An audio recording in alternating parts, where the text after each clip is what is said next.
할렐루야. 그리스도의 평강이 여러분 마음을 주장하게 하시기 바랍니다.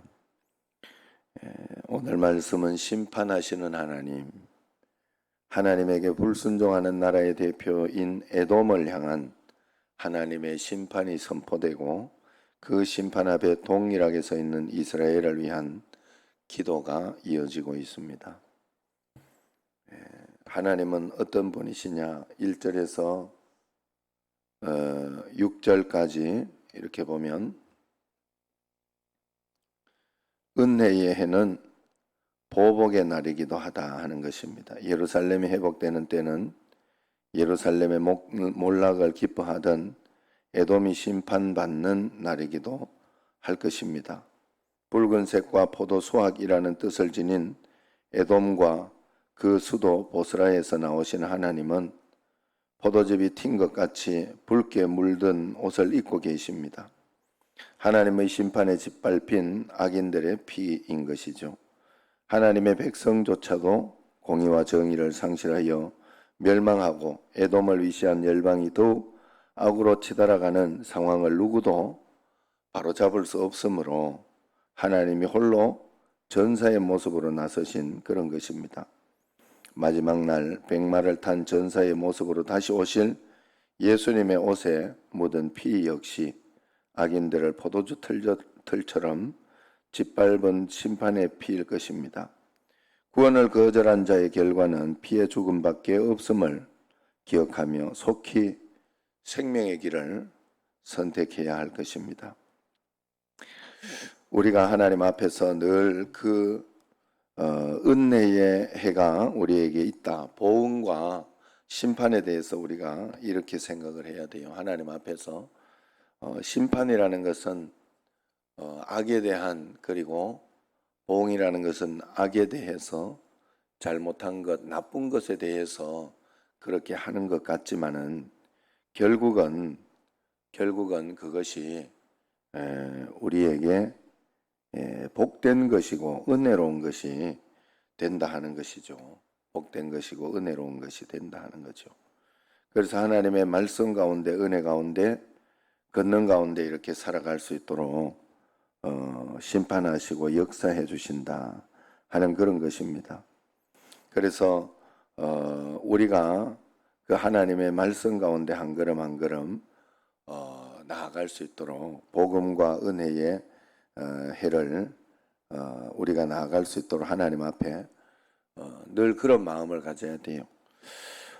우리가 하나님 앞에 믿음으로, 선한 마음으로, 그리고 선하게 주님 앞에 온전하게 나아가 있으면 언젠가 하나님은 그것도 또한 보답해 주시고 보응해 주신다 하는 것을 꼭 믿어야 할 줄로 믿습니다.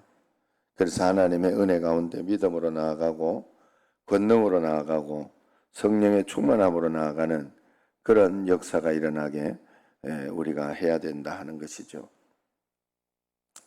그 다음에 두 번째로 7절에서 9절을 가면 이스라엘을 나의 백성, 거짓을 행하지 아니하는 자녀로 부르고 계시지요. 그렇지만은 그런 아버지인데 패역의 자식, 거짓의 후손의 모습으로 전락하여 전사이신 하나님 앞에 서 있는 이스라엘을 위해 이사야는 여호와로 기억하게 하시는 자가 되게 하라. 어제 그 말씀이 있었죠. 기억하게 하시는 자의 역할을 우리가 해야 된다 하는 것입니다. 오늘 이 새벽에 나오신 모든 분들, 주님 앞에 기도하는 분들, 하나님 앞에 간구하는 분들이 여호와로 인하여 기억하게 하시는 자의 역할을 한다 하는 것이죠. 은총을 말하리라 하면서 애굽의 노예에 있던 이스라엘의 고통을 보고 들으셨고 공감하셨고 하나님의 사자를 앞서서 보내어 그들을 위해 싸우게 했으며 독수리의 날개처럼 업어 그들을 인도하신 하나님께 끈질긴 사랑을 잊지 말아 주실 것을 기도하고 있다 하는 것이죠. 우리가 잊지 않은 한 하나님도 잊지 않으실 것이다 하는 거예요. 우리 환난에 동참하실 준비가 되어 계신 하나님이시다는 거죠. 그렇기 때문에 우리도 그 하나님께 기도를 해야 된다. 하나님 앞에 더 기도하고 더 기도해야 된다 하는 거예요. 하나님의 더 큰 은혜와 복으로 성령의 충만함으로 우리가 꼭 나아가야 된다 하는 거죠. 그래서 하나님의 은혜 가운데 매일매일 살아가고 은총 가운데 살아가고 성령의 충만함 가운데 살아가고 권능 가운데 살아가는 그런 우리가 꼭 돼야 된다 하는 것이죠. 그래서 하나님의 크고 놀라운 은총 가운데 매일매일 살아가며 권능 가운데 살아갈 수 있도록 해야 할 줄로 믿습니다. 그래서 여러분 우리가 하나님의 복을 받고 또 하나님의 실로 하나님의 백성이고 우리가 거짓을 행하지 아니하는 자녀라. 그래서 그들의 구원자가 되사 이야기의 8절 같이 한번 읽어봅시다. 8절 시작. 그가 말씀하시되 그들은 실로 나의 백성이요 거짓을 행하지 아니하는 자녀라 하시고 그들의 구원자가 되사 그랬어요. 그래서 하나님 앞에서 거짓을 행하지 아니하는 자녀라 구원자가 되사 그랬어요.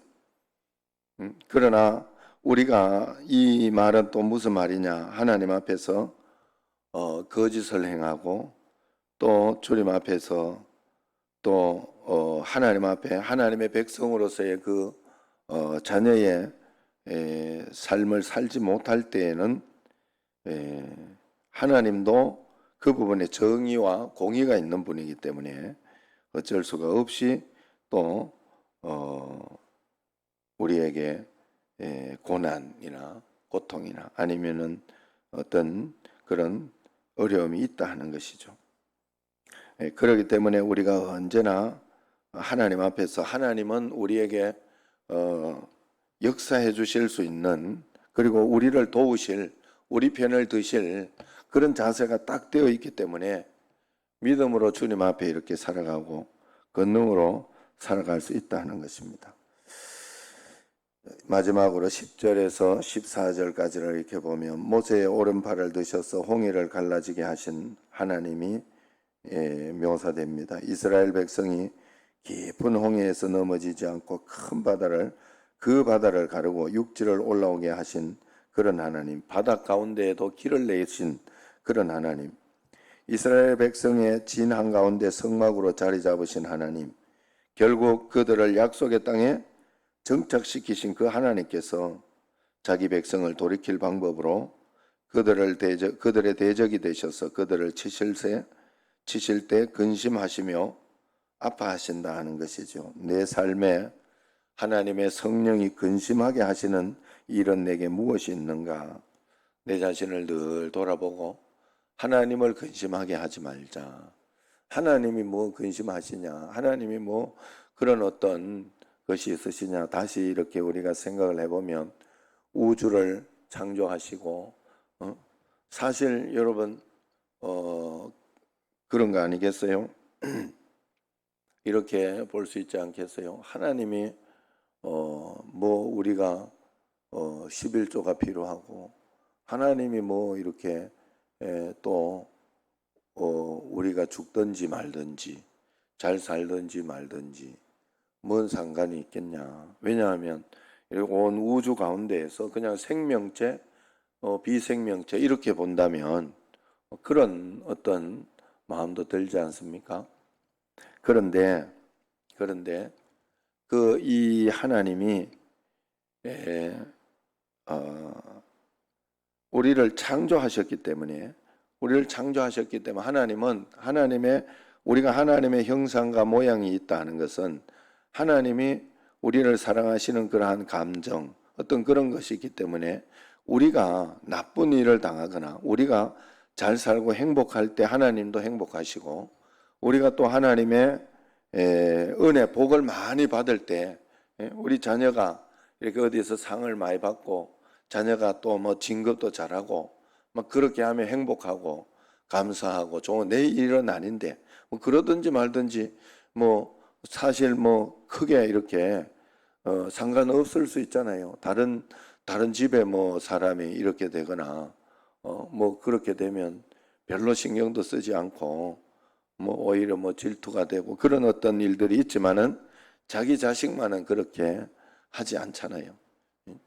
제가 우리 청신제일교회 여러분들 뭐 이런 일 저런 일 있을 때도 이렇게 보면 잘 되고 복되고 그렇게 되면 제 일처럼 제가 좋아요. 왜냐하면 이 다 잘됨으로 인해 가지고 이렇게 교회가 또 더 잘 되고 은혜가 되고 그렇게 되기 때문에 그런 것이죠. 그래 하나님께서도 우리 온 우주 사람을 한 사람 한 사람 전능하시사 우리를 관심을 가지고 계신데 한 사람 한 사람이 복을 받고 은혜를 받고 성령 충만하고 그래서 복 받을 일을 하고 우리가 하나님의 뜻 가운데 섭리 가운데 살아가는 것을 그렇게 기뻐하시고 감사한다 하는 거죠. 매일매일 주의 뜻과 주의 섭리 가운데 걷는 가운데 이렇게 나아갈 수 있도록 꼭 도와주시고 역사하여 주시고 성령으로 꼭 충만하게 하여 하나님 앞에 해달라고 늘 주님 앞에 간구하면 그런 우리가 잘 되기를 원하시는 하나님께서 왜 도와주시지 않겠느냐 하는 겁니다. 매일매일 하나님을 의지하며 그 심판하시는 하나님 앞에서 죄 짓는 것을 두려워하고 오직 하나님만 사랑하는 여러분과 저가 되기를 주의 이름으로 축원합니다. 기도하겠습니다. 감사